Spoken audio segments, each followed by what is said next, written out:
si Lola Mangkukulam.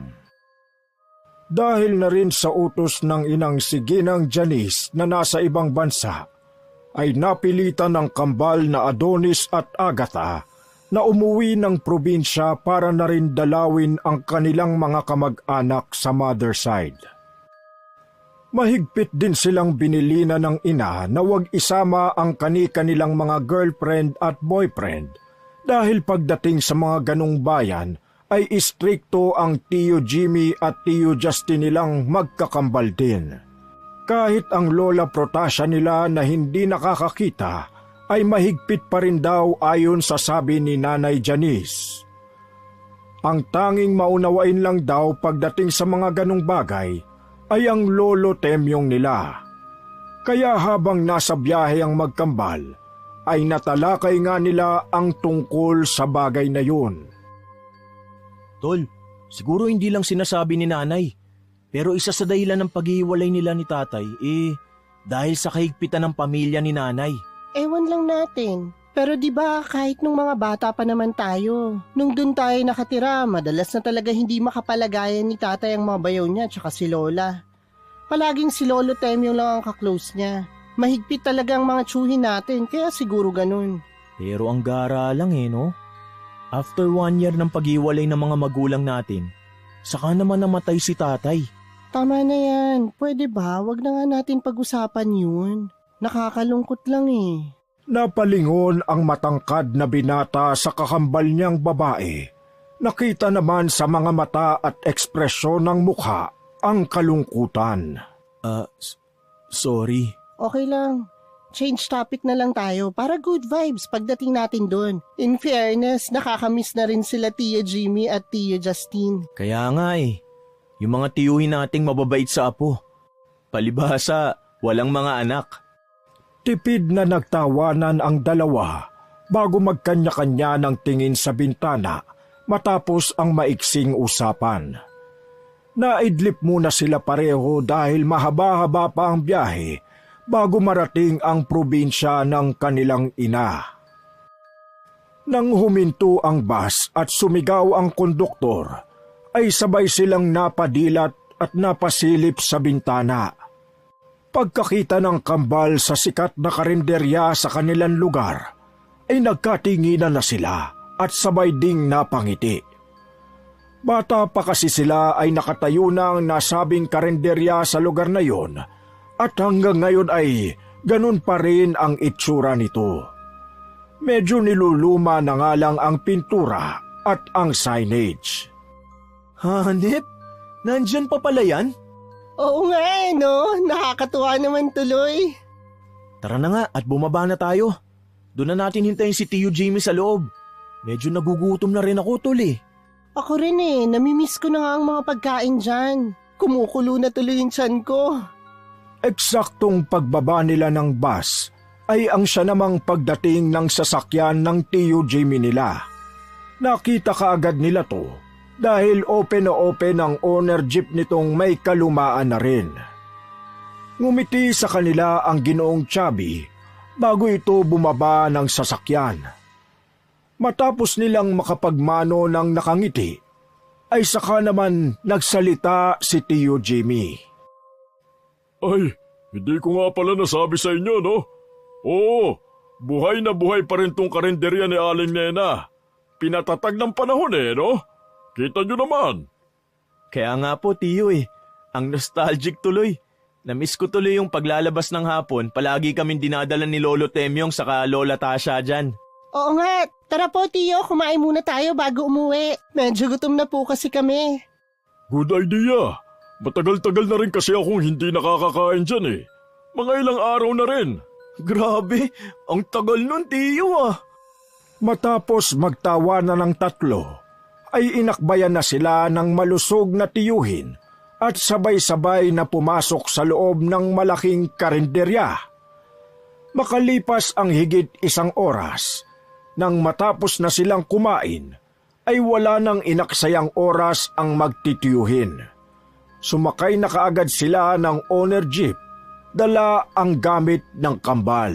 Tio, Pwede bang ayain natin ang lola at lolo na kumain dun sa karinderya ni Aling Nena? Good idea yun, Tol. Para makabawi naman kami kina lolo at lola. Medyo mahina na ang nanay at sobrang labo na ng mga mata. Pero pwede naman. May time naman na okay siya at nakakakilala pa. Pero madalas talaga ngayon nag-uulyanin na.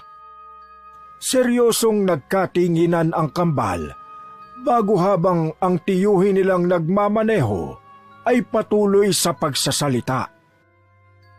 Nag-sleepwalking na nga rin yung sinanay Kaya uunahan ko na kayo Kapag nakita niyo ang lola niyo sa madaling araw na naglalakad, akayin niyo kagad pabalik sa kwarto nila ni tatay, ha? Opo, tiyo. Si lolo po pala. Kumusta naman siya ngayon? Naku, ayos na ayos ang tatay. Kapag nakita niyo, magugulat kayo. Nagiinom pa nga ng tuba Pero mas matutuwa yun kapag nakita ang mga apo niya. Lalo na si nanay. Miss na kayo ng mga yun. Naku, tiyo. Baka hindi na kami pauwiin, ha? Oo, isasama kayo sa sakahan ni tatay. Lalo ka na, Agatha. Naku, hindi pa pwede, no? Ayoko nga. Nagtawanan na lang silang tatlo habang nagpapatuloy sa pagtahak ng daan pauwi sa bahay. At makalipas ang ilang oras, ay nakarating na sila sa paroroonan. Excited ang kambal na makitang ulit ang kanilang lolo at lola. Sa tagal kasi ng panahon, ay ngayon na lang siya nakauwi ulit sa kanilang probinsya. Mabuti na lang din ay maaga silang nakapag-file ng kanya-kanyang leave para naman ma-enjoy ang bakasyon sa probinsya. Sa pagkakatanda ni na Adonis at Agatha, 10 taon din silang nanirahan doon. Simula 5 taong gulang hanggang 15 taon. At dahil 15 years ang lumipas bago makabalik sa probinsya, kaya hindi na rin nila matandaan kung anong itsura ng bahay at ng kapaligiran sa lugar na yon. Hindi rin naman kasi mahilig sa social media ang mga tiyuhin nila, kaya hindi sila naa-update sa mga pagbabago sa lugar. Pagbaba ng kambal sa owner jeep ng kanilang tiyuhin, ay tumambad kaagad sa kanilang paningin ang malawak at napakagandang tanawin na nakapalibot sa lupain ng kanilang lolo at lola. Napalanghap si Adonis ng sariwang hangin, kasunod ng pagnamnam nito na talaga namang nakaka-relax sa pakiramdam. Tiyo Jimmy, Agatha, ibang-iba talaga ang amoy ng hangin sa probinsya no? Sobrang sarap ng feeling. Very comforting at relaxing. Namiss ko to ng sobra. Medyo ang OA po ng kambal ko, no, tiyo? Ngumisi lang ang matandang Ginoo at pagkatapos ay inakay na niya ang mga pamangkin papasok sa loob ng bahay. Hindi kaagad sumunod ang dalawa sapagkat pinagmasdan pa muna nila ang nilulumang bahay na dati rin nilang tinitirhan. May parte rito na nirenovate na, pero halata pa rin niluluma dahil nilulumot na ang ilang bahagi ng mga pader. May mga parte rin ng bubong na kinain na ng kalawang at tila nabulok na dahil doon. Nang makita ito ng kambal, ay parang nanghinayang sila sapagkat hindi na name-maintain ang nasabing bahay. Nagkatinginan na lang sila bago marahang naglakad papunta sa main entrance ng bahay hanggang sa mayroong lumabas na matangkad na lalaking matipuno mula roon. Tiyo Justin? Grabe, ang pogi pa rin talaga ng tiyo Justin namin Kumusta mga mahal kong pamangkin? Naunang nagmano ang dalaga na sinundan ng kakambal niyang tila namamangharin sa pagiging matipuno ng kanyang tiyuhin. Grabe tiyo, ang solid pa rin ang katawan mo Gym-rat ka rin? Ikaw rin naman, Adonis. Ang pupogi at ang gaganda nyo na. Pumasok na muna kayo sa loob at iiwan ko muna kayo kay Taba. Magpapaluto ako ng pagkain natin para sa hapunan. Saka bibili na rin ako ng merienda natin. Pag-alis ng Ginoo ay sinundan ng magkapatid ang kanilang Tio Jimmy papunta sa silid ni na Lolo Temyong at Lola Portasia na nasa pinakadulong kwarto ng silid. Sa pagkakatanda ng kambal, ang kwartong yun ay dating tulugan ng mga bumibisita sa bahay at nag-o-overnight. May isa pang ang kwarto sa likod mismo ng bahay na kung minsan noon ay tinutulugan nilang magkapatid kasama ang lolo at lola. Tio Jimmy, lumipat na po pala ng kwarto sina lolo at lola? Oo nga po. Bakit hindi na sila sa taas nagkukwarto? Pagkatanong ng kambal ay eksaktong napahinto na silang tatlo sa tapat ng nasabing kwarto. Marahang binuksan ni Tio Jimmy ang pinto hanggang sa tumambad sa kanilang paningin si Lolo Temyong, katapat si Lola Portasia na nakaupo sa wheelchair. May hawak na librong pambata ang matandang Ginoo na tila kinukwentuhan ang kanyang asawa na may kalabuan ng mata at halatang mahina na. Nang magtama ang kanilang mata, ay kitang-kita ang kasiyahan at tuwa sa mukha ng bawat isa. Mga apo! Adonis! Agatha! Lolo Temyong! Lolo, Lola, kumusta po kayo? Namiss namin kayo. Kaagad nilapitan ng kambal ang matandang lalaking matangkad na may maputing buhok saka nagmano rito. Pagkatapos noon ay sabay silang napabaling kay Lola Portasia na habang nakaupo sa wheelchair ay seryoso ang hilatya ng mukha na parang nakatulala lang sa hangin. Namumuti na rin ang buhok ng matandang babae at halata ang pagkakuba. Medyo nangingitim na rin ang ilang parte ng balat nitong nangungulubot at amoy na ang katandaan.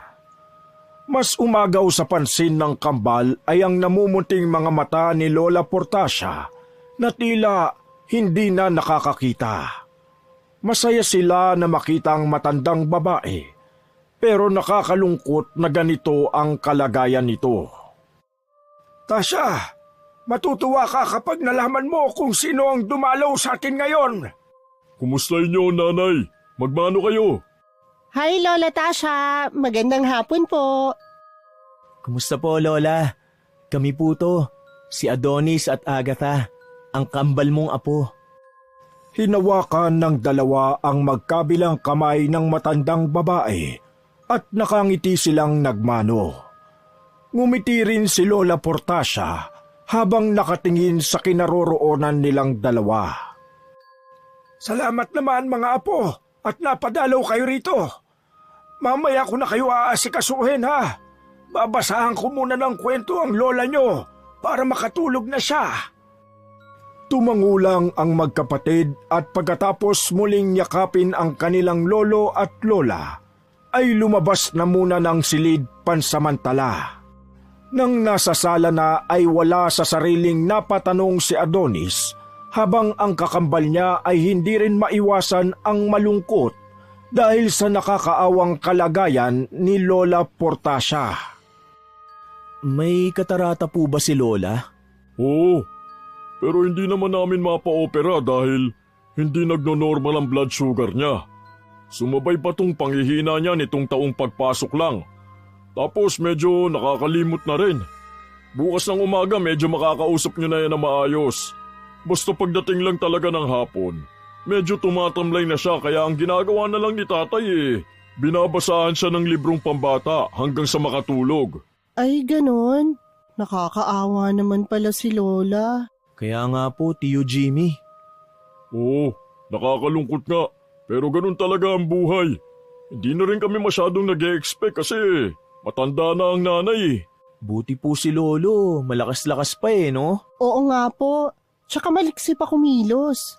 Oo, sabi nga ng tatay, kalabaw lang daw ang tumatanda Pagkatapos ng ilan pang pag-uusap, ay dumating na nga ang kakambal ni Tio Jimmy na si Tio Justin, kaya nagkayayaan na nga silang magmerienda. Wow, Tio Justin! Alam na alam mo po talaga ang paborito naming merienda ni Agatha. Salamat po at makakatikim na ako ulit nitong putong gawa rito mismo sa lugar na ito. Iba pa rin po talagang puto rito. Grabe, napakasarap po talaga. Kaya thank you, Tio Justin. Salamat mga pamangkin. Alam nyo, na-miss ko rin talaga kayo. Nauumay na ako sa mukha nitong si Tabay. Oh, ako na naman nakita mo, Justin ha? Sa taba mong yan, malamang makikita talaga kita. Uy kayo, huwag niyong gagayahin yan Chong Justin nyo ha. Napakabuli. Ito namang kakambal ko, parang hindi mabiro eh. Samahan mo na nga lang muna pala ako nakunin ang pinaluto ko para sa hapunan natin. Baka luto na yun eh. Ako na pong sasama, Tio Justin. Salamat Adonis. Pero kami na lang ng Tio Jimmy mo. Magpahinga na rin muna kayo rito para makakwentuhan nyo maya-maya si tatay habang wala pa kami. Lalabas na rin yun ng kwarto nila mamaya. Tama si Utol. Ilagay nyo na rin muna sa kwarto nyo sa taas yung mga gamit nyo. Hintayin nyo na lang kami, ha? Sige po. Salamat sa inyo mga tiyo. Pag-alis ng kambal nilang tiyuhin, ay inakyat na nga rin nina Adonis at Agatha ang mga gamit nila sa dating kwarto kung saan sila noon natutulog ng kanilang mga magulang. Nang maayos na ay bumaba rin muna sila para tapusin ang pagmemeryenda. Eksakto naman na dumating si Lolo Temyong at sinabayan ang kanyang mga apo. Habang nilalantakan nilang maglololo ang mga merienda, ay marami silang mga napag-usapan patungkol sa naging kalagayan ni Lola Portacia. Ayon sa matandang Ginoo, bago magkaganon ang asawa niya, ay may mga napapansin na siyang mga kakaibang bagay sa mga ikinikilos nito. Madalas daw napapansin ni Lolo Temyong ang asawa na nag-i-sleepwalking. Kadalasan sa likod ng bahay niya to naaabutan na kung minsan ay walang kahit anong suot na damit at kung minsan naman tila bumubulong ng kung ano-ano. Pero Lolo, hindi niyo po ba napatingnan si Lola sa doktor? Oo nga po, Lo. Dapat po pinatingin siya sa doktor para kung ano man pong kalagayan ni Lola Tasha maagapan pa. Mga apo, maraming beses na rin kaming nagpabalik-balik sa ospital. Nagagalit na nga si Janice, ang nanay niyo, pero kailangan ko ring irespeto ang kagustuhan ng asawa ko. Ayaw na niyang magpabalik-balik sa ospital. Ang sabi niya sa akin, kung sakaling mamamaalaman siya sa mundong to, gusto niyang dito na lang sa bahay kasama ang pamilya niya. Lo, wag naman po kayo magsalita kaagad ng ganyan. Kaya nga po, Lo, habang may buhay, may pag-asa pa. Magiging okay rin po si Lola. Salitang pinagmasdan ng matandang lalaki ang kanyang mga apo bago mapabuntong hininga at magsalita ulit. Ay, mga apo, salamat pero huwag kayong mag-alala. Matagal na naming natanggap kaya sinusulit na lang namin ang kung anumang meron kami. Masaya kami habang magkasama ng Lola Tasha nyo, kaya huwag kayong mag-alala. Nagkatinginan ang magkapatid matapos yung marinig, sapagkat alam nilang kahit nakangiti ang kanilang lolo at natanggap na ang mga mangyayari, ay masakit pa rin to. At para mapagaan ang loob ng matandang Ginoo, ay nagsuggest na lang si Adonis. Mamasyal po kaya tayo bukas o sa susunod na araw? Para naman habang nandito kami ni Kambal masulit namin na kasama kayong dalawa, Lolo. Lolo Temyong, yun naman talaga ang purpose ng pagpunta namin. Di ba Adonis? Gusto po namin kayong makasama, hindi lang dahil sa sinabi ni nanay na dalawin namin kayo. Kitang-kita sa mukha ng matandang lalaki ang tuwa matapos marinig ang sinabi ng kanyang mga apo. Marami pa silang mga napag-usapang magagandang mga bagay hanggang sa magpaalam na rin muna saglit si Lolo Temyong dahil may kukunin lang to sa kapitbahay. Pag-alis ng matandang lalaki, ay nagsabi rin muna si Agatha na maliligo lang siya para mapreskuhan ulit ang katawan. Umayag naman si Adonis na nagtungo muna sa kwarto para magpahinga habang naghihintay sa kanilang hapunan. Pero hindi rin siya nakatulog sa kwarto sapagkat naisip niyang walang kasama ang kanilang lola sa kwarto. Dahil doon ay nagpahinga na lang si Adonis sa sala.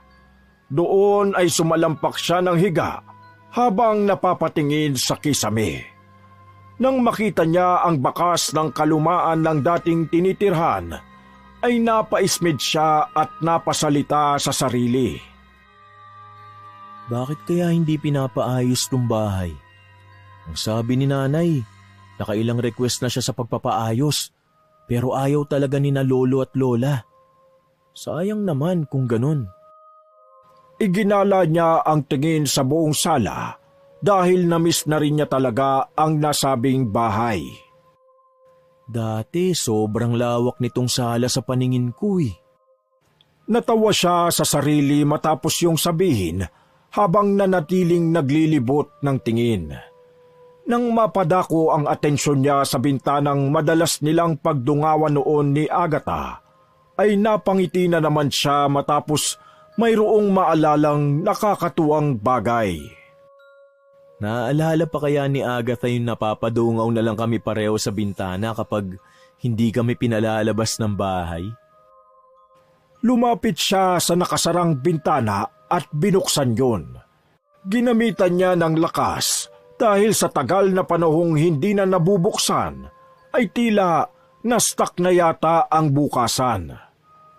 Nang tuluyan ng mabuksan ang bintana, ay tumambad sa kanyang paningin ang magandang tanawin sa labas. Ang papalubog na araw na tila unti-unting kinakain ng lupa. Ang mga lupa na nagkulay kahel, pati ang malawak na kapatagan, may ingay na ibong nagliliparan, mga puno at bundok sa hindi kalayuan. Napa-inhale-exhale si Adonis upang damhin ang sariwang samyo ng hangin. Nakakamiss at nakaka-relax talaga sa lugar na to. Kahit parang medyo malungkot na ang vibes kasi may sakit si Lola. Isinampa niya sa ibaba ng bintana ang mga kamay at saka dumungaw doon ng pakaliwa, pakanan, paitaas at pababa. Hanggang sa maalala niya ang pasimpleng ganap ng pamilya sa tapat ng bakuran. Napangiti na lang siya matapos yung maalala at habang nakadungaw sa bintana na pinagmamasdan ang papalubog na araw, ay bigla na lang siyang napalingon sa silid ng kanyang lolo at lola matapos makarinig ng kaluskos mula roon. Nakalimutan na niyang isara ang bintana sapagkat natuon na ang atensyon niya sa nasabing silid. Naulit din kasi ang kaluskos. Pagdating sa tapat ay marahan niyang pinihit ang doorknob hanggang sa tumambad sa kanyang paningin si Lola Portacia na nakaupo na sa wheelchair nito. Bahagyang nagtaka si Adonis sapagkat sa pagkakaalam niya ay natutulog ang kanyang lola. Lumingon to sa gawin niya kaya nasilayan niya ang namumuting mga mata nito. Lola Tasha? Habang lumilingon sa kanya si Lola Portacia, ay may mahinang lagatok siyang naririnig mula sa leeg nito. Pakiwari tuloy ng binata habang naririnig ang mga lagatukan, ay parang mababali ang leeg ng kanyang lola, kaya napatakip na lang siya ng bibig habang kabadong pinagmabasdan ang matandang namumuti ang mga mata. Teka, sino ba yan? Si Adonis po to. Sumilip na kami kanina ni Agatha. Yung kakambal ko po. Apo mo po ko, La. Ngumiti lang ang matandang ginang. Pero nang makita at maamoy naman ni Adonis ang bibig at ngipin ng kanyang lola, ay pasimple siyang napatakip ng ilong. Nangingitim na naninilaw na ang mga ngipin ng kanyang lola at kakaiba na rin ang amoy ng bibig nito. Saan ka ba nanggaling, ha, apo? Po, kadarating lang po. Hindi na natapos pa ng matipunong binata ang pagsasalita sapagkat bigla na lang humangin at dahil sa may kalakasan to, kaya nahagip ang pinto ng kwarto at pakalabog na sumara. Napabaling tuloy ang atensyon doon ni Adonis habang napapatakip ng tenga dahil sa lakas ng ingay. Pasensya na po sa pinto. Naudlot na naman siya sa pagsasalita dahil nang lingunin niya si Lola Portacia ay wala na to sa wheelchair.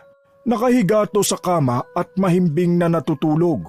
Mabilis na pinanayuan ng mga balahibo si Adonis matapos mapagtanto ang mga bagay-bagay kaya patakbo siyang nagtungo sa pintuan at binuksan ang pinto.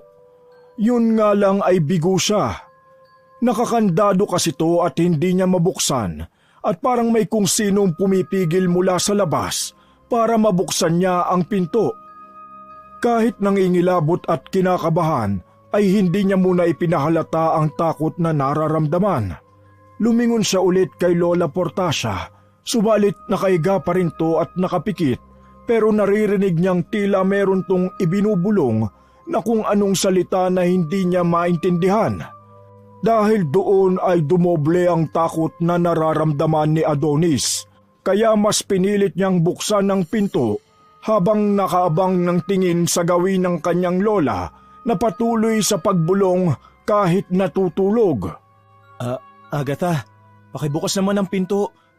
Bago pa siya matapos magwika, ay kusa nang bumukas ang pinto. Kamuntikan pa siyang tumalsik, mabuti na lang ay nakahawak siyang maigi sa doorknob. Pagtingin niya sa labas ay nandoon na ang kakambal niya na kalalabas lang ng banyo. Nagpupunas ang dalaga ng buhok nang mapalingon sa kinaroroonan niya. Anong ginagawa mo dyan sa kwarto nila Lola?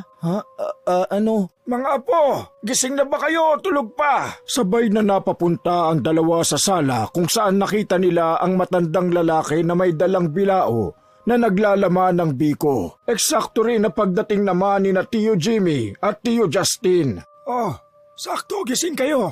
Hindi kayo nagpahinga. Ito at may dala akong biko. Kainin nyo. Uy, ano yan, Tay? Sakto, may biko. Nabis ko pa naman yan. Hindi para sa inyo to. Kina Adonis at Agatha lang to. Kukutungan ko kayo kapag kumuha kayo. Grabe ka naman, Tay. Dalian mo na dyan, taba. Ipasok mo na yung pagkain, baka matapon pa. Pagkamano ng kambal sa kanilang lolo at mga tiyuhin, ay tumulong na sila sa pagbitbit ng mga pagkain. At habang inaayos ang mga dala sa lamesa, ay napapasulyap si Adonis sa pinakadulong silid kung saan naroon ang kanyang lola. Hindi kasi maalis sa isip niya ang nangyari kanina nung nandoon siya sa nasabing silid. Yan, nakahanda na. Tara na at kumain na tayo, mga pamangkin. Adonis, Agatha, kain na. Pero bago tayo kumain, magpasalamat muna tayo sa Diyos. Pagkapikit ng lahat ay nagsimula na ang matandang lalaki sa panalangin. Sa ngalan ng Diyos Ama, Diyos Anak, at Diyos Espiritu Santo. Amen. Maraming salamat dahil sa tagal ng panahon ay nakasama ulit namin sa isang hapagkainan ng aking mga apo. Salamat sa biyaya mong pagkain. Naway maging kalakasan to ng bawat isa.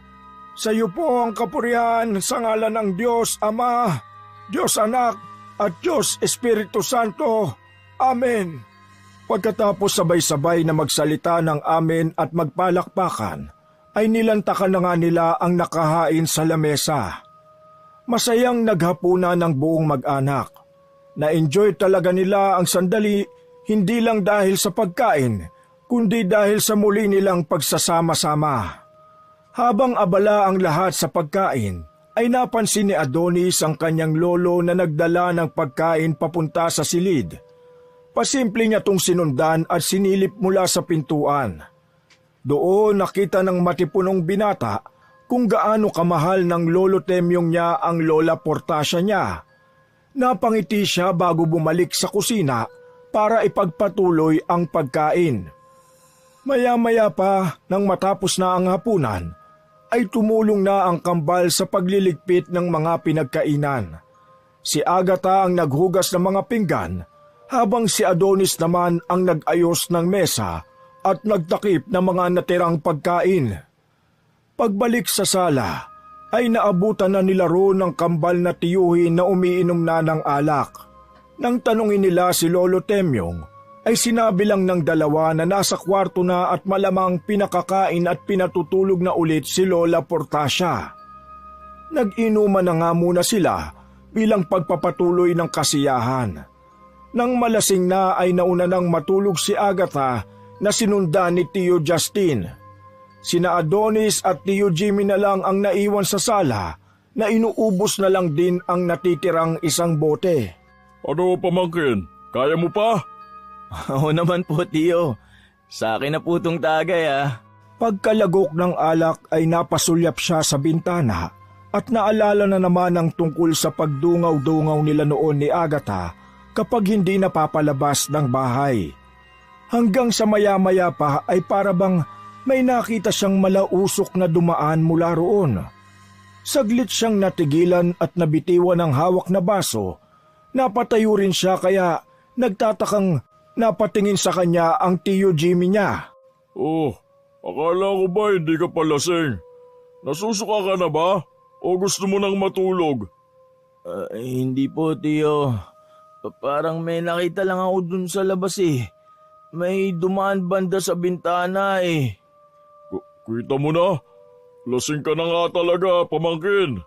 Hindi na umimik ang matipunong binata. Ngumiti na lang siya ng tipid, saka inabot ang basong nalamanan na ng alak.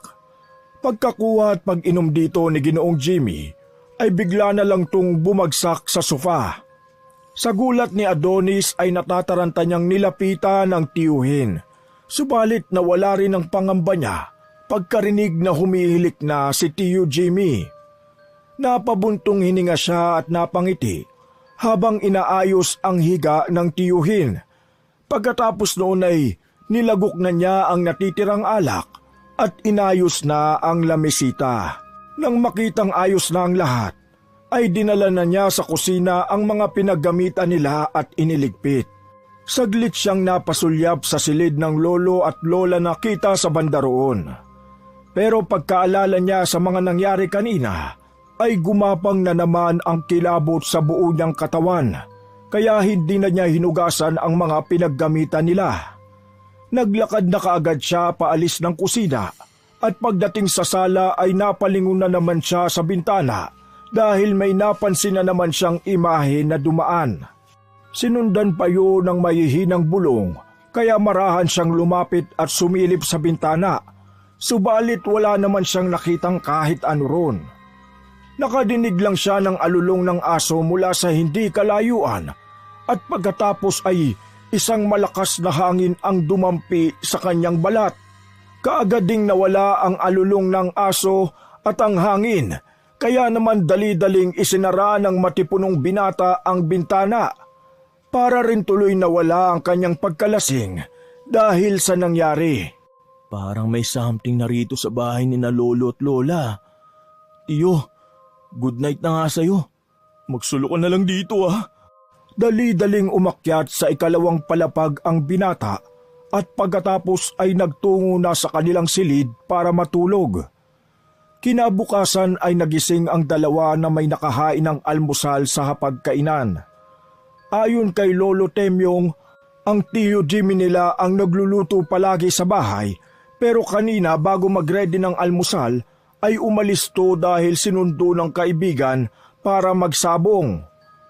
Ang Tio Justin naman nila ay nasa bayan dahil sinundo rin ng kaibigan nito para naman magpatulong sa paghahakot ng mga gamit sa paglilipat ng bahay. Matapos magdasal ng matandang lalaki, ay inanyayahan na niya ang mga apo na mag-agahan. Si Lola Portacia po. Mamaya pagtapos niyo mag-almusal, puntahan natin sa kwarto. Medyo makakausap niyo yun ngayon ng maayos. Nakapag-almusal na po ba si Lola? Oo, mas una ko talaga siyang pinapakain, pero pa konti-konti lang. Alam niyo naman kaming matatanda Mahina na ang panunaw. Hindi niyo po ba nilalabas si Lola kapag umaga? Yung pinaarawan po ba? Oo naman mga apo, sabay pa nga kami nagpapaaraw. Alam nyo ba na mas kailangan naming matatanda ang sikat ng araw sa umaga para yung mga buto-buto namin magkaroon ng bitamina? Eh di pa inumin na lang po palagi si Lola ng gatas. Sa susunod, Lo, gigising ako ng maaga para makasabay ko kayo ni Lola magpaaraw sa labas. Ako naman ang magpapakain kay Lola ng almusal habang nandito tayo. Kayo talagang magkapatid. Napaka-mausisa nyo pa rin talaga kahit ng mga bata pa kayo. Kaya ako kayo namimiss Kasi tong mga tiyo nyo, walang kwentang mga kausap. Nagkatinginan ang kambal bago sabay na napatawa ng tipid na natigil lang bago magsalita ulit ang matandang lalaki. Sige na, tapusin nyo na muna ang pagkain para silipin natin ang lola nyo sa kwarto. Makalipas ang ilang minuto pagkatapos mag-almusal, magligpit ng mga kalat sa mesa at maghugas ng mga pinagkainan, ay nagtungo na nga ang tatlo sa silid. Pagpasok sa loob ng kwarto, ay bumungad sa kanila si Lola Portacia na nakaupo na ulit sa wheelchair at nakaharap sa bintana. Pagkakita ng matipunong binata sa kanyang lola, ay bigla na lang tuloy niyang naalala ang nangyari kahapon.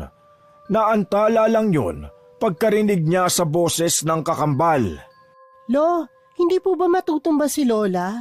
Baka bigla kasi siyang tumayo dyan Kapag nakaupo na sa wheelchair, hindi na umaalis ang lola mo dyan. Mahal, nandito na ang mga apo mo. Katulad ng nangyari kahapon, paglingon sa kanila ng matandang babae, ay tila naglalagutukan ng buto nito sa leeg, kaya nagulat na nagkatinginan ang kambal. Pagngiti sa kanila ni Lola Portacia, ay guminhawa na rin bigla ang pakiramdam nila pareho dahil kahit papano ay nakita nila ulit ang ngiti sa labi ng matandang babae. Lola, kumusta po? Sino ka? La, ako po si Agatha, apo niyo po. Hindi niyo po ako natatandaan? La, si Adonis po ako. Kilala na kita. Nagkausap na tayo, hindi ba? Namilog ang mga mata ni Adonis sa kanyang narinig, habang si Lolo Temyong at Agatha naman ay napatingin sa kanya na punong-puno ng pagtataka. Ang daya, nag-usap na pala kayo ni Lola Pagpasensyahan nyo na ang lola nyo ha. Alam nyo namang nag-uulyanin na. Artemio, pwede mo ba akong basahan ng kwento para makatulog ako at hindi bangungutin? Nagkatinginan na naman ang magkapatid na tila nag-uusap ang mga mata. Nang lumapit si Lolo Temyong sa kanyang asawa, ay kaagad nitong tinulak ang wheelchair hanggang makalapit sa kanila. Magpaalam ka na sa mga apo mo, mahal. Matutulog na ako, mga apo. Inaantok na ang lola niya. Sige po, Lola. Good night po. Hindi naman na umimik si Adonis. Naiilang lang tung tumango sa dalawang matanda at pagkatapos nun ay nauna na siyang lumabas ng kwarto. Pagdating nila sa sala ay hinigit kaagad ni Agatha ang balikat niya bago nagtatakang nagtanong. Ano yung sinasabi ni Lola? Nagkausap na pala kayong dalawa Hindi ko nga rin alam Hindi pa naman kami talaga nagkausap. Sinadya niyang putulin ang sasabihin matapos maalala ang nangyari kagabi. Naisip niyang yun ang tinutukoy ni Lola Portacia, pero nagtaka siya bigla sapagkat sa pagkakaalala niya, bigla na lang niyang nakita ang matandang babae na natutulog sa kama habang nagwiwika ng mga salitang hindi niya naman maintindihan. Oh, bakit parang namumutla ka dyan? Ano na naman ang meron, Adonis? Wala. Hayaan na natin yun. Lalabas muna ako saglit Sasama ka ba? Ha? Ayoko, mainit sa labas. Hihintayin ko na lang sila Tio Jimmy at Tio Justine. Siya nga pala, kailan natin gagawin yung planong dalhin sila Lolo at Lola dun sa karinderya ni Aling Nena? Saka na natin pag-isipan. Next week pa naman ang uwi natin, di ba? Ano, hindi ka ba talaga sasama? Hindi nga, medyo inaantok pa rin kasi ko Iidlip pa ako. O sige, sabihin mo na lang kay Lolo Temyong na lumabas lang ako saglit. Nilibang na nga lang muna ni Adonis ang sarili para makalimutan ng medyo may kawirduhang pangyayari. Pagkagala niya sa plaza ay nakita niya ang ilang kababatang sina Roy, Negro at Ekong na naglalaro ng basketball kaya nakisali siya sa limahan. Nakadalawang laro rin siya at hindi na sumali sa pangatlo dahil bukod sa mainit na ay pagod na rin siya. Hindi na rin kasi siya gaano nakakalaro ng basketball kaya mabilis na lang din siyang hingalin. Nakipusta saka nakinood na lang muna siya sa laro at nang matapos na ay nagkaroon sila ng banding ng kanyang mga kababata. Marami siyang mga nalamang kwentong probinsya sa mga to noong kasagsagan ng pag-alis nila sa lugar na yon noong 15 years old lang sila ni Agatha. Ayon kay Roy, ay minsang lumaganap ang balita tungkol sa pangkukulam at pambabarang. Sa pagkakatanda nga rin ni Negro at Ekong, ay isa sa mga nabiktima ay ang Lola Portacia na 3 taon lang daw ang nakalilipas. Ganoon na lang ang gulat ni Adonis sapagkat wala namang naikwento o naibalita si Nanay Janice tungkol sa bagay na yon. Kaya habang pauwi siya ng bahay, ay tila mag-isa niyang kinakausap ang sarili. Imposibleng hindi ikwento ni nanay sa amin ang tungkol dun. Malamang hindi rin na ikwento sa kanya. O baka nasabi na niya kay Agatha at nakalimutan lang ni Kambal banggitin sa akin. Eksaktong mag-aalas 12 ng tanghali nang makauwi ang matipunong binata sa kanila. Naabutan niyang may nakahain na sa mesang mga pagkain na ayon kay Lolo Temyong ay dala raw kanina ni Tio Jimmy na umalis din kaagad dahil may kailangan ding puntahan. Wala pa rin si Tio Justin kaya silang dalawa na lang ang inaya ng matandang Ginoo na mananghalian. Lo, palagi bang wala sila Tio rito? Hindi naman araw-araw. Siguro sa isang linggo mga 2 o 3 beses. Gabi na lang kami madalas na magkita-kita. Hinahayaan ko na lang din ang mga tiyo nyo dahil may sarili-sarili na silang buhay eh. Ako naman, masaya na kasama ang lola nyo rito. Hindi rin naman kami nagugutom dahil madalas nagluluto si Jimmy at responsable siya pagdating sa pagkain. Pati ang nanay nyo na nasa abroad, buwan-buwan naman yun nagpapadala at meron din naman akong pensyon. Basta simpleng buhay lang na meron kami ng Lola Portacia nyo, ayos na. Don't worry, Lo. Mas dadalasan po namin ni Adonis ang pagdalaw dito sa inyo. Oo nga po, Lo. Nang matapos na silang mananghalian, magligpit ng mesa at maghugas ng plato, ay kaagad kinumpronta ni Adonis ang kakambal nang nasa kwarto na sila. Alam mo ba, Kambal? Nalaman ko kina Roy, Negro at Ekong na may lumagana palang pangkukulam sa lugar na to 3 years ago. Grabe, parang nakakatakot naman yun. May masyakin pa dyan, Kambal. Isa sa mga nabiktima daw, si Lola Portacia. Ano? Seryoso ka ba dyan sa pinagsasasabi mo? Ba't di natin yun nalaman? Ba't di man lang sinabi sa atin ni nanay ang tungkol dun? Yun nga rin ang tanong ko sa sarili ko kanina pa eh. Bakit nga hindi sinabi ni nanay sa atin ang tungkol dun? Posible kaya na hindi rin... Hindi rin alam ni nanay?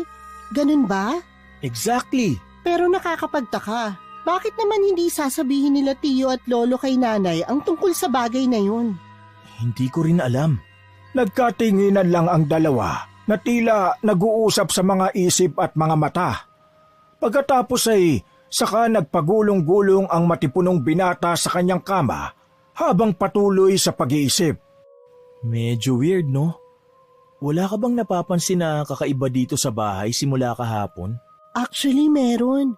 Hindi ko alam kung imagination ko lang o ano. Kagabi kasi, parang dyan sa bintana, habang umiinom kayo nila Tio Jimmy at Tio Justin sa baba, feeling ko talaga merong dumudungaw eh. Mabuti na lang talaga, may tama rin ako ng ala kaya nakatulog ako agad. Oh shit! May na-experience din ako kagabi na ganyan. Akala ko lang din imagination ko. Seryoso ba, Kambal? Hala ko, kinakabahan na tuloy ako sa'yo eh. Baka nang good time ka lang ah. It's a prank! Napakapatola mo talaga eh, no? Gino-joke time ka lang eh. Sinabi lang yun ng matipunong binata sapagkat nakita niya ang pangamba sa mukha ng kakambal. Ayaw niya rin kasing sirain ang magandang vibes nito sa bakasyon nila, kaya pinalabas na lang niyang biro lang ang lahat. Nakakainis ka. Hindi nakakatuwa yun Adonis. Ito naman, huwag kang killjoy. Pero seryoso, imagination mo lang yung kagabi. Ang tagal na nating tumira rito sa bahay na to, no? Ngayon ka pa matatakot? Whatever. Talk to my lawyer. Dun ka na nga. Ngumisi-ngisi lang pakunwari si Adonis, pero ang totoo ay nakakaramdam na rin siya ng kaunting takot dahil sa medyo weirdo nga ang nagiging experience nila sa bahay. Ilang saglit pa ay tumayo na muna siya at lumabas ng kwarto. Nang nasa sala na ay eksaktong nakita niya si Lolo Temyong kaya tinawag na rin siya dito. Apo, pakiramdaman mo muna ang lola mo ha. Pupunta lang ako saglit niya sa kapitbahay. Babalik din ako kaagad. Wala pong problema, Lo. Ingat po kayo. Paglabas ng bahay ay nag-sitting pretty na sa sopa si Adonis na eksakto namang nag-ring ang kanyang cellphone. Natuwa rin siyang bigla sapagkat sa unang pagkakataon ay nakasagap siya ng signal sa lugar na yon. Hanggang ngayon pa rin kasi ay mahina ang signal sa lugar na yon sapagkat kakaunti pa lang ang mga telecommunications tower sa buong area. Habang kausap ang girlfriend na si Sylvia, ay nawala na naman ang signal at sinundan yun ng mga kakaibang salita galing sa kabilang linya. Mga klase ng lengguwahe na narinig na niyang sinasabi ni Lola Portacia. Kaya kaagad inilayo ng matipunong binata ang cellphone sa kanyang tenga. What the... Nang muli niyang itapat sa tenga, nag-drop call na at nawala na naman ng signal. Pagkasuksok niya sa bulsa ng cellphone, ay bigla na naman siyang nakarinig ng mahinang kaluskos galing sa silid kung saan naroon si Lola Portacia. Kinakabahan man ay napilitan siyang tignan ito sapagkat nangako siya kay Lolo Temyong na babantayan ang lola. Nang nasa tapat na siya ng nakasarang pinto ng kwarto, ay hindi na siya kumatok pa. Pinihit niya na lang ang doorknob at marahang binuksan ang pinto subalit napatigil din siya dahil lumangit-ngit ito ng bahagya. Napaingit din tuloy siya dahil sa pagpipigil. Awit naman talaga. Nagdahan-dahan na nga eh. Mula sa nakauwang na pinto ay marahan niyang dinungaw si Lola Portacia hanggang sa maaninag niya ang kinauupuan nito. Walang nakaupo roon kaya dumako ang tingin niya sa kama. Subalit gano'n na lang ang gulat niya sapagkat wala rin doon ang matandang ginang. Dala ng sobrang pagtataka ay kaagad niyang binuksan ng tuluyan ang pinto. Naglaho rin ang nararamdaman niya dahil hindi niya sigurado kung kakabahan ba siya o mag-aalala matapos hindi makita si Lola Portacia. Lola Tasha? Nasaan po kayo? Nang hindi niya makita sa silid ang matandang babae, ay kaagad siyang dumungaw sa bintanang nakabukas. Iniligid niya ang tingin sa labas pero wala pa rin siyang nakitang kahit anino ng kanyang lola kaya mas lalo siyang nag-alala at kinabahan. Nang lalabas na siya ng silid para gisingin ang kakambal at tawagin na rin si Lolo Temyong na nandoon sa kabilang bahay para sabay nilang hanapin si Lola Portacia, ay nagulat naman siya dahil nakatayo na ang matandang babae sa pintuan. Halos lumuwa ang puso niya sa sobrang pagkagulat at napamura pa nga siya sa isip pero winaksi niya kaagad ito. Shhh, talaga? Si Lola Tasha naman? Atakihin pa ako sa puso sa inyo eh.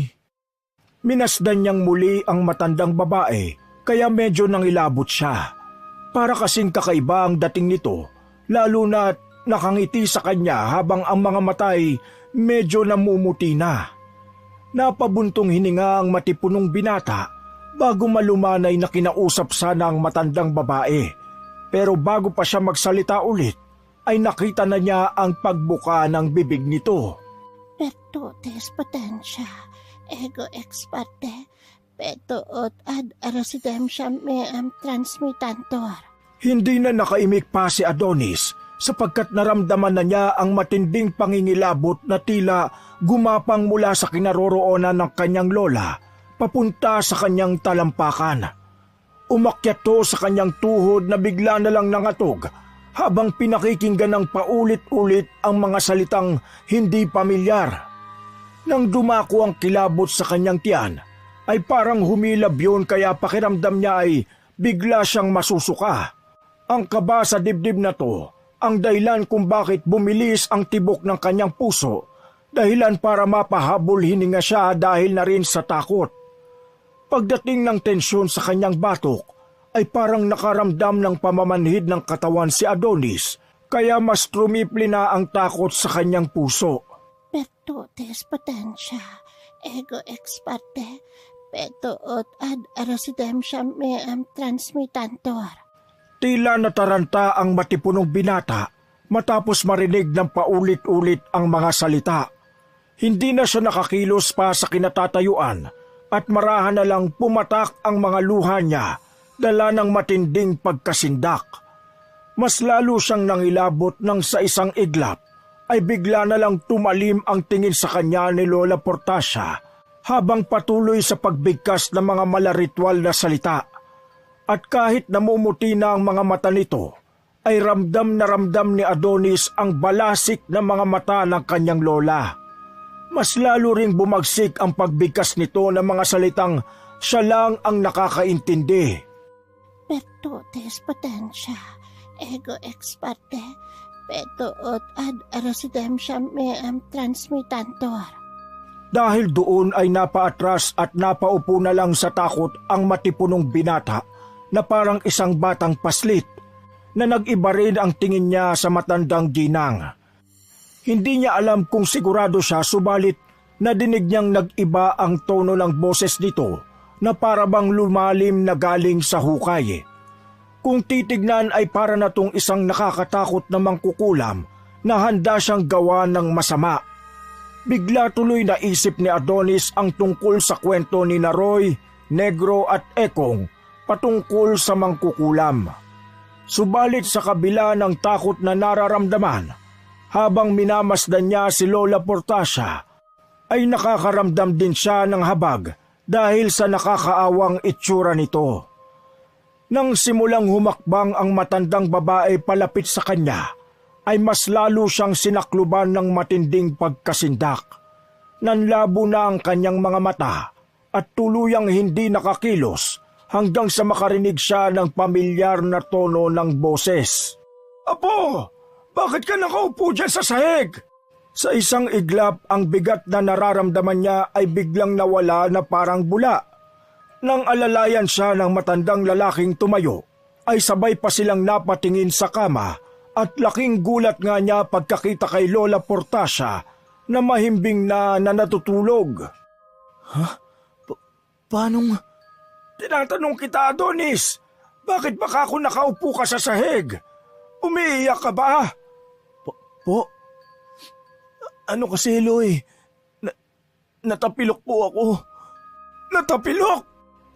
Opo, nakarinig kasi ako ng mahinang kaluskos.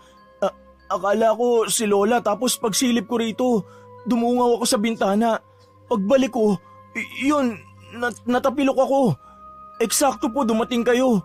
Medyo naluha ako pero malayo sa bituka, Tolo. Promise. Salamat sa pagbabantay mo sa lola mo. Maaasahan ka talaga, Apo. Wala po yun. Siyempre si Lola Tasha naman po yan eh.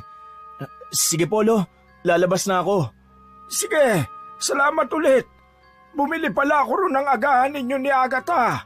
Gisingin mo na lang siya at sabay na kayong kumain. Opo, Lo.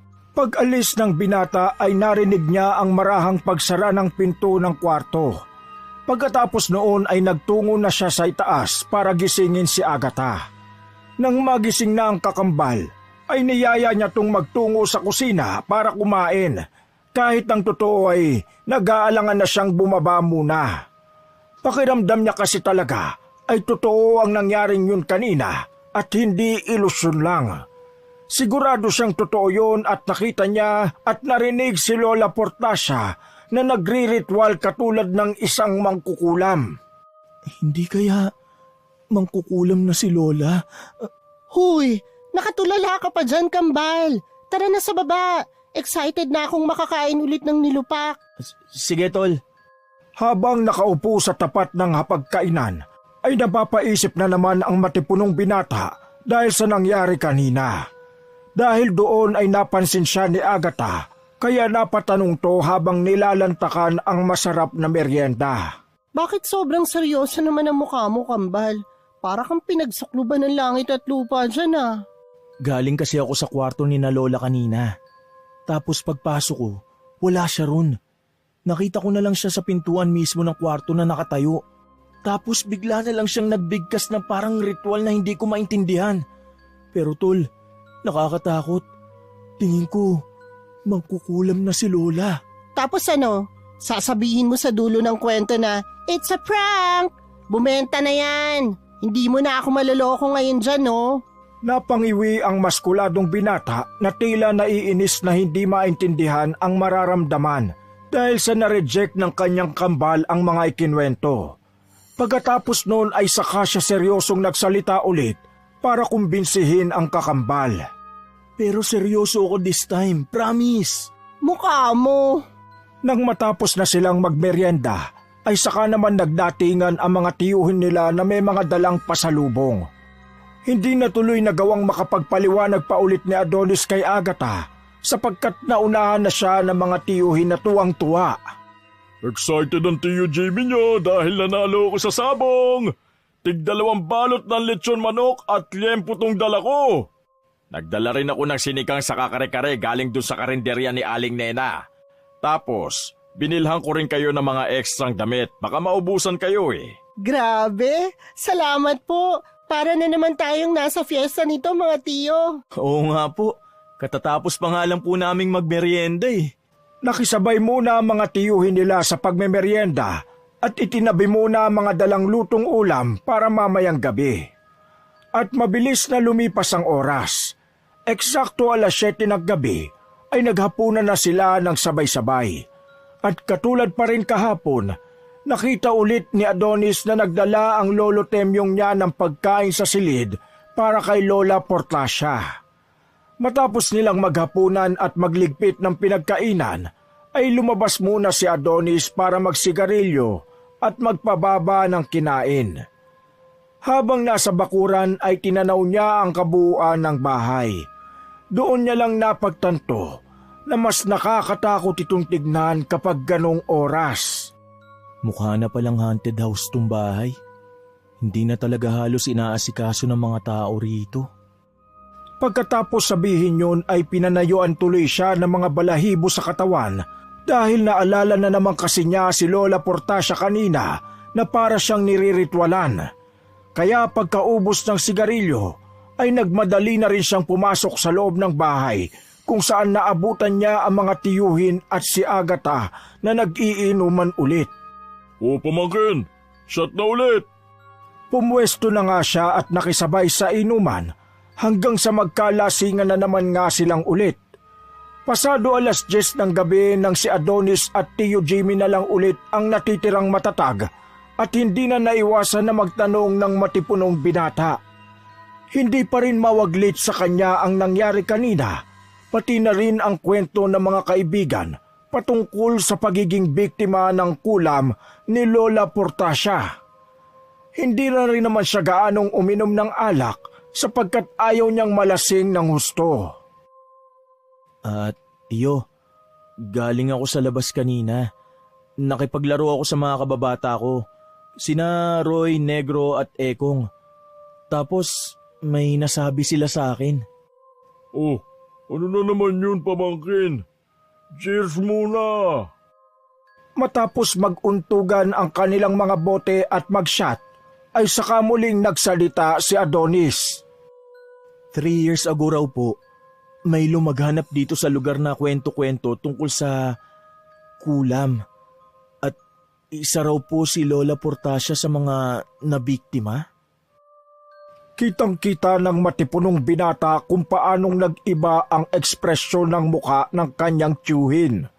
Sa isang iglap ay biglang tumahimik to at sumeryoso, kaya nagtaka si Adonis na medyo kinabahan. Ngayon niya lang kasi nakitang ganoon kaseryoso ang tiyuhin. Totoo po ba yun? Kung totoo po, bakit hindi niyo po sinabi kay nanay ang... Tapusin na natin itong inuman. Mauna na ako sa kwarto. Ikaw nang bahalang magligpit dito Hindi na kumibo pa si Adonis, pero doon niya napatunayan na totoo ang ikinwento ng mga kaibigan. Nagtataka lang siya kung bakit parang umiiwas ang tiyuhin, pero natakot na rin siyang mag-usisa pa dahil nakita niya ang pagiging seryoso nito.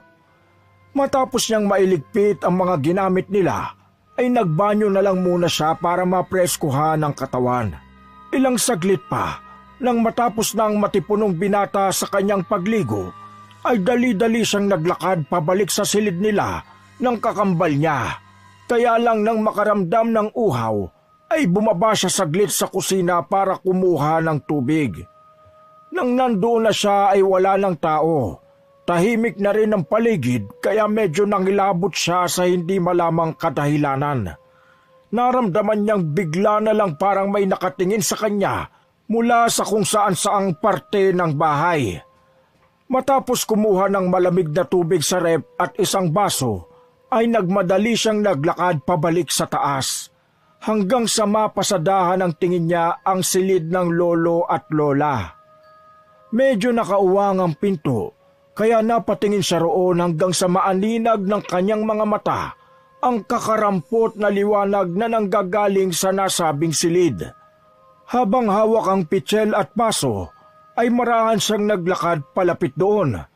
Nang makarating sa pintuan ay marahan din siyang sumilip at tinanaw ang kama ng lolo at lola.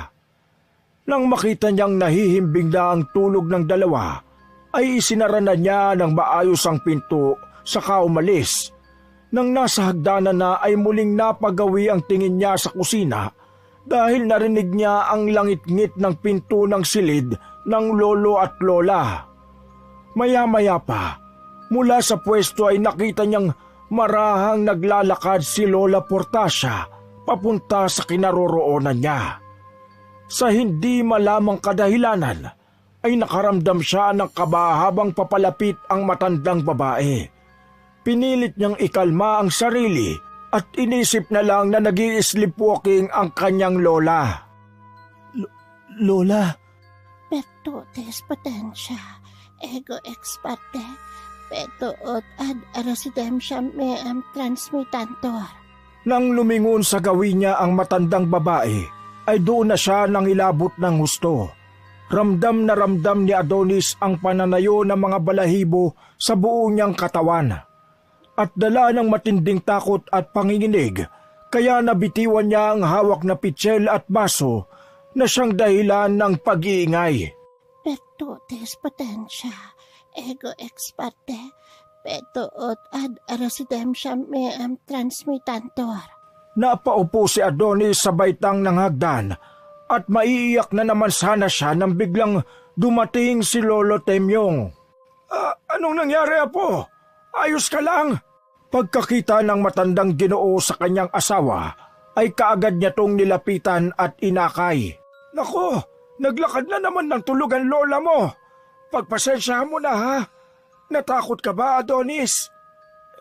Hindi naman po. Nagulat lang, Lo. Lilinisin ko na lang po ang kalat. Sige. At dadaling ko na ang lola mo sa kwarto. Artemio, anong ginagawa natin dito? Hindi na nagsalita ang matandang lalaki. Inakay na lang niya ang asawa pabalik sa kanilang kwarto at naiwan na lang na mag-isa roon si Adonis na hindi pa rin makapaniwala sa mga nangyari. Minadali niya ang paglilinis at pagkatapos ay kaagad siyang bumalik sa kwarto at pinilit na makatulog kahit ang totoo ay ang dami ng tumatakbo sa kanyang isipan. Lalo na nang makita si Lola Portacia kanina na para na namang mangkukulam. Dahil sa sobrang pag-iisip patungkol sa bagay-bagay, ay nakatulog na rin siya ng hindi namamalayan. Pagmulat ng mga mata ay wala na siyang kasama sa kwarto. Pagsilip niya sa cellphone ay mag-aalas 9 na ng umaga, kaya kaagad siyang lumabas ng kwarto at nagpunta ng kusina. Doon ay naabutan niya si Lolo Temyong na katatapos lang ding magkape. Good morning, Lo. Tanghali na! Kayo talaga mga taga-syudad, ang hilig niyong gumising ng tanghali. Mag-aalas 9 pa lang ho, Lo. Dito, tanghali na yung ganyang oras. Mag-almusal ka na, Apo. Nagluto ang Tio Jimmy mo bago sila umalis papuntang bayan. Kasama niya ang kakambal mo. Iniwan ka na dahil ang tagal mo raw magising eh. Mamamasyal silang 3. Napaungot na lang ang binata dahil sa ibinalita ni Lolo Temyong. Kaya pagkatapos mag-almusal, ay nagpaalam na lang din siya na pupunta sa plaza para makipagkita sa mga kaibigan. Bago lumabas ng bahay ay sumilip pa siya kay Lola Portacia na nakaupo na naman sa wheelchair habang nakatanaw sa bintana. Sabi kasi ni Lolo Temyong ay magpaalam din siya rito. Lola, pupunta lang po ako sa plaza ha. Mag-iingat ka sa mga taong nagpapanggap na kaibigan mo kapag kaharap ka. Dala ng kaba ay dali-dali na siyang lumabas ng bahay at pinilit na kalimutan ang sinabi ni Lola Portacia. Nang nasa plaza na ay naabutan niya ang ilang kabataan na naglalaro na ng basketball. Wala roon sina Roy, Negro at Ekong kaya nagtaka siya. Nasaan kaya ang mga yun? Sabi nila wala naman silang mga trabaho eh. Nakisali na lang muna siya ng isang laro at nang matapos na ay saglit siyang tumambay para makapagpahinga hanggang sa marinig niya ang isang masamang balita. Si Roy daw ay nadala sa ospital ngayong umaga lang dahil sa matinding pananakit ng tiyan. Si Negro at Ekong naman ay parehong inaampoy ng lagnat na kasalukuyang nagpapahinga sa kani-kanilang bahay. Ayon sa narinig niya ay galing sa inuman kagabi ang 3 na naalala niyang niyayaya siya kahapon pero hindi siya nakapunta dahil may inuman din sa bahay nila kasama ang mga tiyuhin niya. Sana ayos lang sila. Dahil malapit lang naman ang bahay ni na Negro at Ekong, kaya minabuti niyang dalawin ang mga to. Pero ganun na lang ang gulat niya nang ipagtabuyan siya ng mga magulang ng kanyang mga kaibigan. Hindi niya maintindihan ang nangyayari, kaya habang pauwi sa bahay ay napapaisip siya tungkol sa bagay na yun. Ramdam na ramdam niya kasi ang galit ni Mang Kokoy at Aling Petra na mga magulang ni na Negro at Ekong. Bakit parang galit na galit naman si Mang Kokoy at Aling Petra sa akin nung nakita ko? Anong ginawa ko sa kanila? Dahil doon ay minabuti niyang puntahan ang ospital na kinaroroonan ngayon ni Roy. Nang matuntun na ay kaagad niyang kinausap ang kababata at gano'n na lang ang gulat niya sa mga sinabi nito sa kanya. Nakiusap at nagmakaawa si Roy na wag na makipagkita sa kanya kahit kailan at ipinagtabuyan din siya ng kaibigan kaya dali-dali siyang lumabas ng ospital. Habang naglalakad papunta sa terminal ng jeep, ay eksakto namang nakasalubong niya sina Mr. and Mrs. Calonso na mga magulang ni Roy. Pagkakita sa kanya ng mga ito, ay kaagad siyang inundayan ng suntok ni Mr. Calonso at mabuti na lang ay nakaiwas siya at nakatakbo. Dumating din bigla ang Tio Jimmy, Tio Justin pati ang kakambal niyang si Agatha na umawat. Nang makasakay na sila ng owner jeep, ay puno ng pagtatakang napaisip si Adonis hanggang sa hindi na niya mapigilan ang sarili na magtanong. Mga tiyo, bakit parang galit na galit ang mga magulang sa akin ni Roy, Negro at Ekong nung nakita nila ako? Nakita niyo naman po yung mag-asawang Calonso. Muntik pa akong bugbugin. Teka kambal, ano bang ginagawa mo dito? Ba't nasa tapat ka ng ospital? May nangyari ba? Na-ospital si Roy sa sobrang pananakit ng tiyan. Tapos sina Negro at Ekong, mataas ang lagnat pareho. Parehong hindi umimik ang kambal nilang tiyuhin, kaya nagtatakang nagkatinginan sila ni Agatha. Ano po bang meron mga tiyo? Meron po ba kaming dapat malaman? Hindi mo pa po sinasagot ang tanong ko kagabi, Tio Jimmy. Hanggang makauwi sila ng bahay ay walang nakuhang sagot si Adonis mula sa kanyang mga tiyuhin.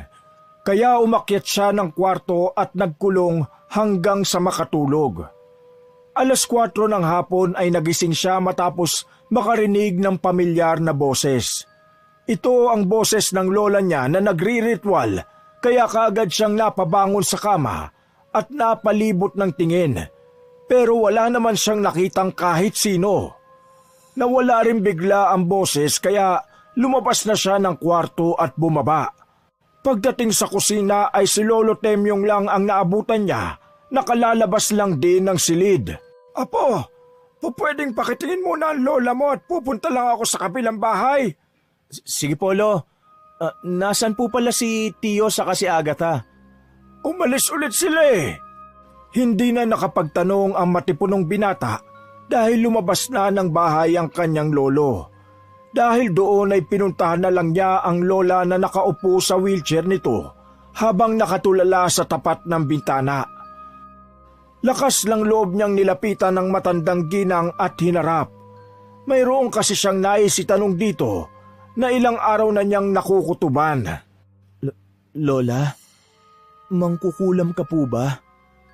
Ikaw bang nagbigay ng sakit sa mga kaibigan ko?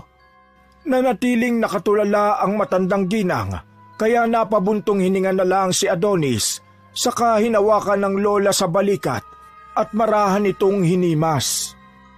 Lola, pasensya na po sa nasabi ko ha. Maiwan ko na po muna kayo dyan. Nang lalabas na siya ng silid, ay nagulat siya dahil biglang nagsalita si Lola Portacia. Sinabi ko naman sa'yo, mag-iingat ka dahil hindi lahat ay kaibigan ng tingin sa'yo.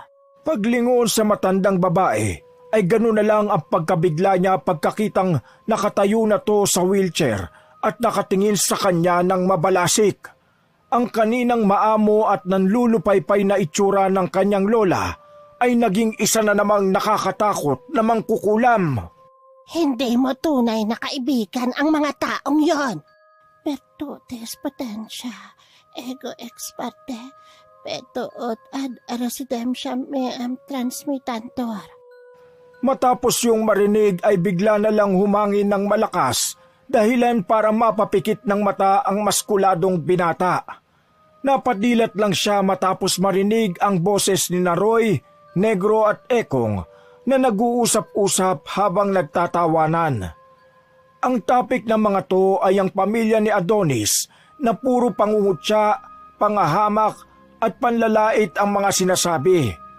Narinig niya rin at nakita na balak ng mga to na ayain siya sa inuman at kapag nalasing na ay ipapabugbog siya ng husto. Dahil doon ay napayukom ng mga kamao si Adonis at plano niya sanang salakayin ang inaakala niyang mabubuting kaibigan, pero biglang nawalang parang bula ang mga yon at napalitan ng imahe ni Lola Portacia. Oo, mahal kong apo. Mangkukulam ang Lola Portacia mo. At ginawa ko ang bagay na yan sa mga inaakala mong kaibigan. Binigyan ko sila ng leksyon para itigil nila ang pangungutya sa pamilya natin, lalo na sa inyong mga apo ko. Pinoprotektahan ko ang pamilyang to laban sa mga kagaya nila. Kaya pasensya ka na kung ginawa ko ito. Hindi nakaimik ang binata, kaya nagpatuloy sa pagsasalita ang matandang babae. Ang kapalit ng mga iginagawad kong sumpa sa ibang tao ay ang balik na karamdaman sa akin. Pero hindi ko yun pinagsisisihan dahil para sa buong pamilya ay gagawin kong lahat para maprotektahan kayo. Lola... Mahal na mahal ko kayo ni Agatha at hindi ko hahayaang mapahamak kayo. Ito ang dahilan kung bakit hiniling ko kay Janice na dalhin kayo rito.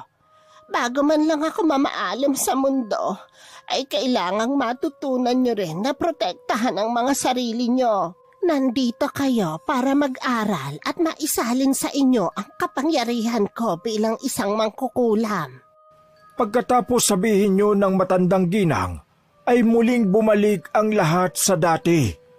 Naabutan na lang ni Adonis ang sarili na nasa silid katapat ang lola niyang nasa wheelchair habang nakangiti sa kanya. Naiintindihan ko na po, Lola. Maraming salamat po.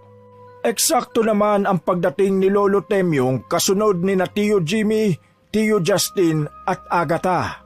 Natutuwa ako at naiintindihan mo na, Apo. Katulad ng inaasahan, ay nagtagal pa ng 1 linggo ang kambal para matutunan ang unang hakbang sa pangkukulam. Sila kasi ang itinakda sa pamilya na magmana ng kapangyarihang itim mula kay Lola Portacia. Hinayaan na rin niya mga dating kaibigang sina Roy, Negro at Ekong at hindi na pinansin. Pero hiniling niya sa Lola na pagalingin muna ang mga to. Lumipas pa ang mga araw at linggo at natutunan na nga ni na Adonis at Agatha ang paunang hakbang at pagbalik nila sa syudad ay inensayo pa nga nila ang mga natutunan mula kay Lola Portacia. Taon-taon ay bumabalik sila sa probinsya para mag-ensayo pa ng husto hanggang sa mamaster na nga nila ito. Nang pumanaw ang kanilang lola, ay sina Adonis at Agatha na ang naging tagapagmana ng kapangyarihang itim. Ginagamit ng kambalang kapangyarihan para makatulong sa marami. May mga pagkakataong hindi na magamit sa sariling interes, pero nakokontrol pa rin nila ang mga sarili. Wakas!